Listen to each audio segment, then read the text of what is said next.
He was never an ordinary child. From the moment he was born in 1955 into a family that prized education and ambition, Bill Gates was different. His father, a respected lawyer, his mother, a leader in business and the community. Expectations were high, but no one could have predicted just how far he would go. As a child, Bill Gates was intense, competitive, and stubborn. He argued constantly. He questioned authority. He wasn't interested in winning games so much as winning arguments. But one thing captured his full attention: logic, patterns, and problem-solving. Then, at age 13, everything changed. He was introduced to a computer terminal at his private school. This was incredibly rare at the time. Computers were enormous, expensive machines reserved for major institutions. But the moment Bill touched a keyboard, something clicked. He became obsessed. He stayed up late into the night, writing code. He skipped classes. He started to live inside the machine. Programming wasn't just a hobby. It was becoming his identity. It was during this time that he met another student who shared his obsession, Paul Allen. Allen was a few years older, calmer, and already deeply knowledgeable about computers. Together, they formed a powerful partnership.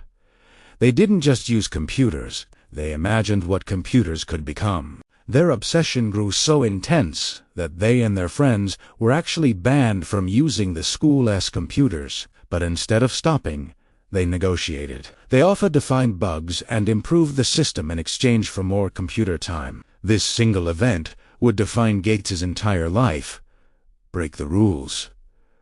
Learn faster, and always move ahead. Eventually, Bill Gates entered Harvard University, one of the most prestigious schools in the world. From the outside, his future looked secure, set in stone. But inside, his mind was somewhere else entirely. He spent far more time in the computer lab programming than he ever did attending classes. Then came the defining moment. Bill read an article about the very first personal computer, the Altair 8800.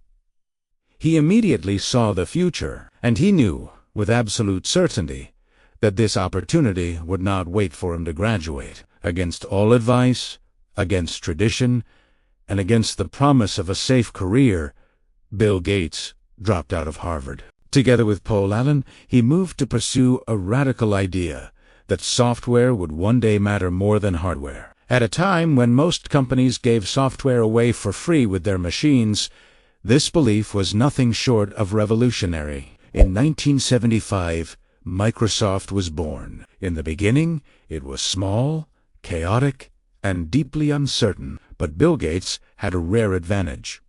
He was relentless. He worked endlessly. He demanded perfection from himself and everyone around him.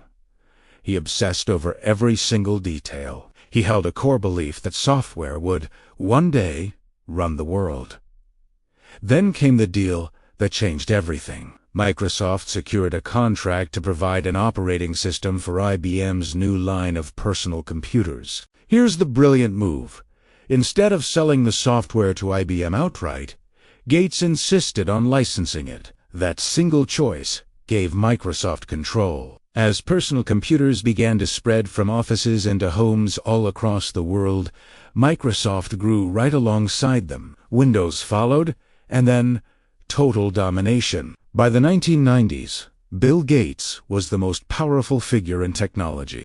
Microsoft software was running on nearly every personal computer on Earth, and Bill Gates became the richest man in the world. But this incredible success came with intense criticism. Microsoft faced lawsuits, antitrust battles, and public backlash.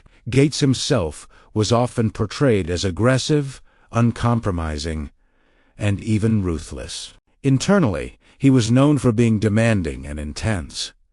Externally, he just seemed unstoppable. Over time, however, Bill Gates began to ask himself deeper questions. What was all this success for?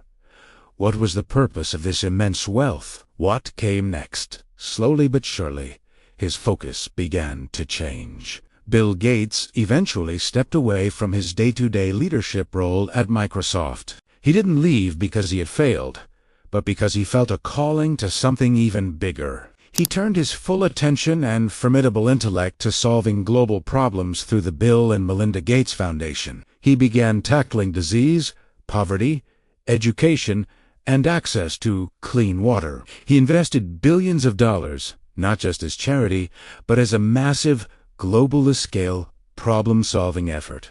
It was the same relentless drive, now aimed at saving lives and improving the future for millions. Bill Gates managed to transform himself twice. First, as the technologist who helped put a computer on every desk and in every home, and second, as a philanthropist trying to solve some of humanity's most difficult and persistent challenges.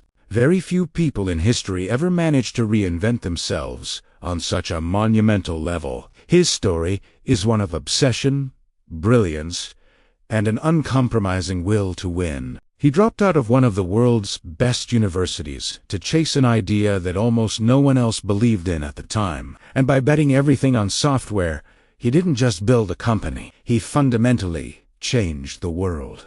His life proves one thing above all else: the future belongs to those who see it early and have the courage to act without hesitation. Thanks for watching. Be sure to subscribe for more stories about the people who shaped our world.